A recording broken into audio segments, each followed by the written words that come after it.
नमस्ते investors. Simply stocks में आपका स्वागत है। आज मैं अपनी ट्रैकिंग लिस्ट से 4 इंटरेस्टिंग माइक्रो कैप यानी कि पेनी स्टॉक्स शेयर कर रहा हूँगा, जिनके बिजनेस मॉडल्स मुझे काफ़ी इंटरेस्टिंग लगते हैं। हम इन स्टॉक्स के बिजनेसेस के बारे में बात करेंगे, इनके रिजल्ट्स देखेंगे और साथ में मैं आपके साथ पेनी स्टॉक्स में निवेश करने की अपनी पर्सनल स्ट्रैटेजी भी शेयर करूँगा, जो मैं खुद फॉलो करता हूँ। लेकिन ध्यान रहे, ये स्टॉक्स किसी भी तरह से बाय या सेल रिकमेंडेशंस बिल्कुल भी नहीं है और चारों ही बहुत छोटे बिज़नेसेस हैं, काफ़ी रिस्की हैं, तो उसका आपको ध्यान रखना है। तो पहला बिज़नेस जो हम डिस्कस करेंगे वो है इंटीग्रेटेड इंडस्ट्रीज़। इंटीग्रेटेड एक एफएमसीजी बिज़नेस है और ये रिचलाइट ब्रांड के नाम से कुकीज़ और बिस्किट्स बना के बेचते हैं। इंटीग्रेटेड का राजस्थान के नीमराना में एक प्लांट है, 3,400 टन क्षमता का। ये अन्य फैक्ट्रियों के ज़रिए भी अपनी कॉन्ट्रैक्ट मैन्युफैक्चरिंग पर बिस्किट्स बनवाते हैं और इसके अलावा ये अभी यूपी के सिकंदराबाद में 5,000 टन्स का एक नया प्लांट लगा रहे हैं, जो अगले साल मार्च तक चालू हो जाएगा। तो इनकी मैन्युफैक्चरिंग कैपेसिटी 1 साल में 2.5 गुना हो जाएगी। मतलब कि ये बिज़नेस अगले 2-3 सालों तक काफ़ी तेज़ ग्रो कर सकता है। और पेनी स्टॉक्स में सबसे ज़रूरी चीज़ यही होती है या यही होनी चाहिए कि तेज़ ग्रोथ आए। इनका बिज़नेस रिचलाइट उत्तर भारत के स्टेट्स में बिकता है, तो अगर आप उत्तर भारत से होंगे तो शायद आपने इस बिस्किट के बारे में सुना होगा। बाकी इनकी अभी लगभग 75% सेल्स भारत से आती हैं और 25% दुबई और अफ्रीका वगैरह से। इनकी एफआई 25 में मतलब पिछले साल 770 करोड़ रुपए के आसपास सेल्स रही हैं और 8.8% मार्जिन पर नेट प्रॉफिट 68 करोड़ रुपए के आसपास रहा है। सेल्स ग्रोथ 132% रही है और मुनाफा पिछले साल से 172% बढ़ा है। ये अभी पूरा का पूरा डिस्ट्रीब्यूशन का खेल खेल रहे हैं, मतलब कि अपना प्रोडक्ट जितनी ज्यादा दुकानों पे रख पाए उतना अच्छा। अब देखिए, बिजनेस अभी 10 के पीई पर है और मार्केट कैप इसका 550 करोड़ रुपए के आसपास है और मैनेजमेंट इस साल टारगेट कर रहा है कि ये अपनी सेल्स 50% ग्रो कर ले जाएंगे और जब फिर वो सिकंदराबाद वाला प्लांट चालू हो जाएगा तो अगले साल ये 75% सेल्स ग्रोथ टारगेट कर रहे होंगे। दूसरा बिजनेस जो हम स्टडी करेंगे वो इंटीग्रेटेड से भी छोटा है। इसका नाम है टेक्सटाइल इंडस्ट्रीज और इसका मार्केट कैप अभी 200 करोड़ रुपए से भी कम है। और मैं देख रहा था तो एक काफी इंटरेस्टिंग चीज दिखी मुझे कि ये आशीष कचोलिया का भी एक पोर्टफोलियो स्टॉक है। उनकी इसमें 8% की हिस्सेदारी है। कंपनी ने अक्टूबर में फंडिंग उठाई थी जिसमें आशीष जी ने भी निवेश किया था। अब बिजनेस की बात कर लेते हैं। तो टेक्सटाइल जियो मेम्ब्रेन्स, जियो टेक्सटाइल्स, क्रॉप कवर्स वगैरह बनाते हैं जो इको फ्रेंडली होते हैं, मतलब कि ये पर्यावरण को नुकसान नहीं पहुंचाते हैं। इनके प्रोडक्ट्स का इस्तेमाल खेती-बाड़ी, नर्सरीज, ग्रीन हाउसेज, पशुपालन, जलाशय, लैंडफिल्स वगैरह में होता है और अभी इको फ्रेंडली प्रोडक्ट्स का और तरीकों पर इस्तेमाल या फोकस बढ़ रहा है, तो ये एक अच्छा ट्रिगर भी है टेक्सटाइल के लिए। इनके गुजरात के खेड़ा और संतेज में 2 प्लांट्स हैं, जिनके ज़रिए इनके पास अभी कुल 23,700 के आसपास मीट्रिक टन शीट्स बनाने की क्षमता है। इनका बिज़नेस हाल ही में स्पीड पकड़ा है। जैसे आप इधर देखोगे स्क्रीनर पर तो पहले के क्वार्टर्स में ग्रोथ कम रही है। जून में 3% की गिरावट थी, सितंबर में 12% ग्रोथ, दिसंबर में 20%, लेकिन मार्च में 60% की अच्छी सेल्स ग्रोथ आई है और बिजनेस प्रॉफिटेबल भी हो गया है। आप इधर 3.5 करोड़ रुपए का मुनाफा देख रहे होंगे। अब देखिए, स्क्रीनर आपको वैसे 40 का पीई दिखाएगा क्योंकि वहां इन 3 क्वार्टर्स या अप्रैल से दिसंबर के महीनों का भी हिसाब हो रहा है, जहां मुनाफा ना के बराबर है। लेकिन अगर हम ये मान के चलें कि टेक्सटाइल इस साल हर क्वार्टर कम से कम 3.5 करोड़ रुपए मुनाफा कर ले जाएगा, तो फिर इस साल का अंदाजन मुनाफा 14 करोड़ रुपए बनता है और कंपनी का नया पीई उस हिसाब से बस 12 से 13 निकल कर आता है। लेकिन देखिए, रिस्क क्या है इंटीग्रेटेड और टेक्सटाइल में, और सिर्फ इन दोनों में नहीं बल्कि सारे ही माइक्रो कैप और स्मॉल कैप स्टॉक्स में, कि कभी भी चीजें बिगड़ सकती हैं। कभी भी सेल्स आना बंद हो जाएंगी या कभी कोई फ्रॉड हो जाएगा। अरे छोटा धंधा है ना, तो कुछ भी हो सकता है। आप अंधों की तरह बाय और होल्ड स्ट्रैटेजी नहीं अप्लाई कर सकते हो किसी भी छोटे बिजनेस में, कि अगर आपका पोर्टफोलियो स्टॉक बेकार रिजल्ट्स ला रहा है, स्टॉक गिरता जा रहा है और उधर आप बहाने दिए जा रहे हो, गाने गाए जा रहे हो कि नहीं हम तो लॉन्ग टर्म इन्वेस्टर हैं। बाय और होल्ड नहीं होता है, बाय और ट्रैक होता है कि रिजल्ट्स देखते रहो आप कि किस डायरेक्शन में बिजनेस जा रहा है। इसलिए हमने सीरियस इन्वेस्टर्स के लिए एक व्हाट्सएप कम्युनिटी बनाई है। वहां हम आपको एक्सपर्ट्स की तरह कैसे निवेश करते हैं ये सिखाते हैं। वहां हम 150 से ज्यादा अच्छे अच्छे स्टॉक्स को क्लोजली ट्रैक करते हैं, उनके business model, valuation, risk factors, कैसे रिजल्ट्स आए हैं, सब पर डिटेल में डिस्कशन होता है। यहाँ हम अपना पोर्टफोलियो भी शेयर करते हैं और आपके वन ऑन वन सारे डाउट्स भी क्लियर करते हैं। लेकिन हाँ, हम किसी भी स्टॉक पर बाय या सेल कॉल्स नहीं देते हैं। हम लोग सेबी रजिस्टर्ड नहीं है। अगर आप इंटरेस्टेड हैं तो आप इस नंबर पर व्हाट्सएप कर दीजिए, वरना इसी का हमने डिस्क्रिप्शन में लिंक भी दिया हुआ है, आप उस लिंक से हमें मैसेज कर सकते हैं। और याद रहे, ये एक पेड कम्युनिटी है जिसकी महीने की फीस बस 850 रुपए है। मतलब आपको बस 850 रुपए में हर महीने इतने सारे अच्छे-अच्छे स्टॉक्स पता चलते रहेंगे।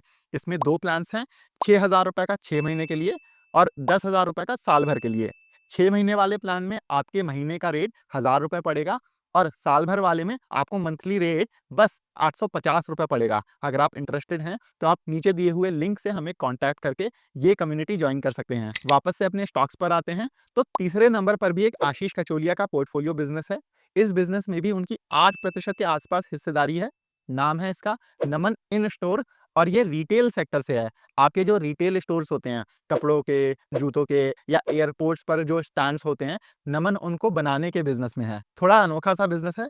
इसके अलावा इनका इंडस्ट्रियल बिजनेस सेगमेंट भी है। इधर ये बैटरी स्टैक्स, कंट्रोल पैनल्स और ऑफिस कॉम्पैक्टर्स बनाते हैं। लेकिन इनका जो अच्छा बिजनेस है, इंटरेस्टिंग बिजनेस है, वो है इनका रिटेल फर्नीचर और फिक्सचर्स का, क्योंकि उधर अभी काफी अच्छी ग्रोथ आ रही है। उदाहरण के लिए जैसे भारत का ऑर्गेनाइज्ड रिटेल मार्केट ही 25% सीएजीआर से अभी ग्रो कर रहा है। तो जब सेक्टर ही इतना तेज ग्रो कर रहा है तो नमन जैसे छोटे बिजनेसेस के पास तो बहुत स्कोप है। फिर इनके कस्टमर्स की बात करें तो इधर आप देखोगे इन्होंने बाटा, रेमंड, नाइका, रिलायंस ट्रेंड्स और एशियन पेंट्स वगैरह जैसी मशहूर कंपनियों के ऑर्डर्स पूरे किए हैं। इनका वसाई महाराष्ट्र में एक प्लांट है जहां से ये अभी काम कर रहे हैं और इन्होंने नागपुर के पास बूटी बोरी इंडस्ट्रियल एरिया में लीज पर एक नई जमीन ली है जहां ये अपनी मैन्युफैक्चरिंग शिफ्ट कर रहे होंगे। उधर ये और बड़ा प्लांट लगाएंगे।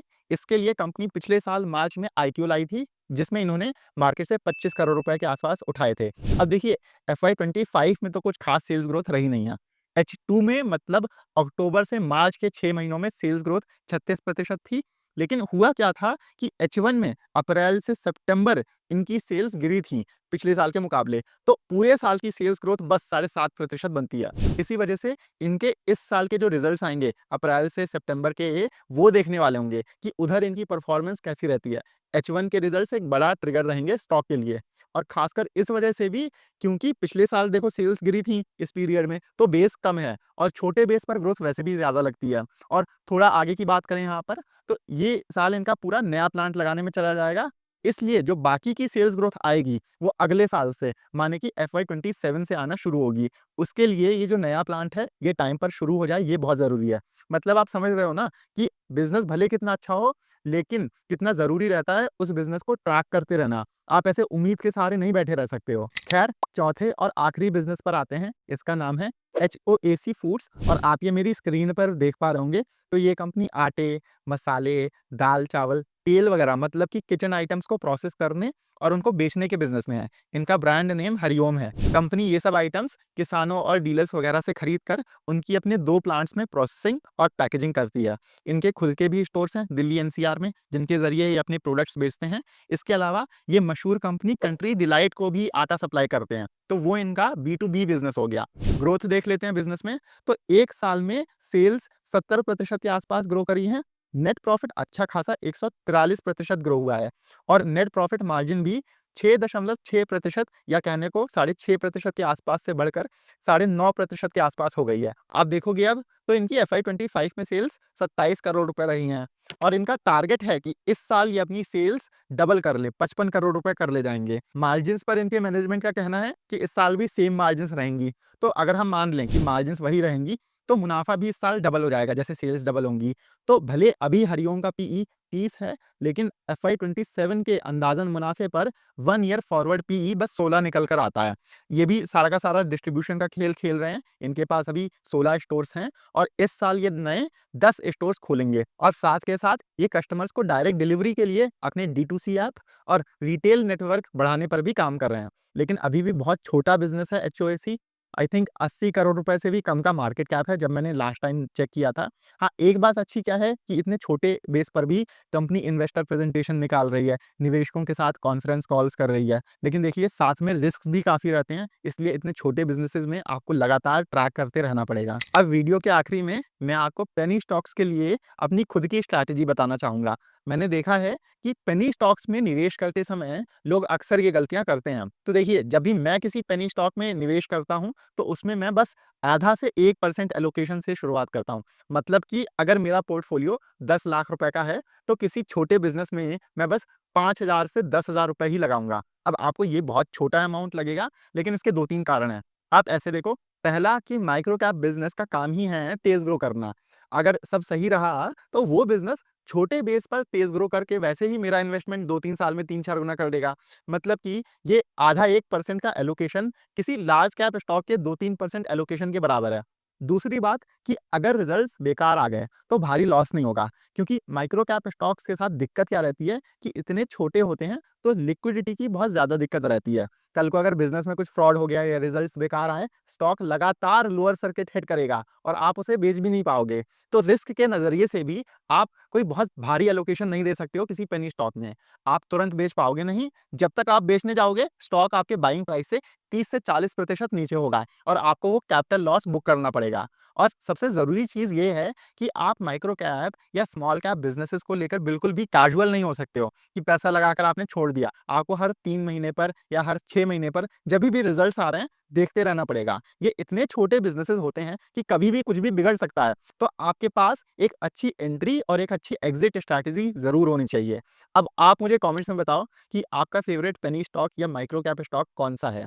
और अगर आपको ये वीडियो पसंद आया है या ये स्टॉक्स पसंद आए हैं, तो इसे लाइक ज़रूर करिएगा। साथ में आप हमारे चैनल सिंपली स्टॉक्स को भी सब्सक्राइब कर सकते हैं। आपके लाइक्स और सब्सक्राइब्स ही हमारी मोटिवेशन है कि हम आपके लिए इतनी मेहनत करके ये रिसर्च फ्री में लाते रहें। मिलते हैं अगले वीडियो में। Happy investing.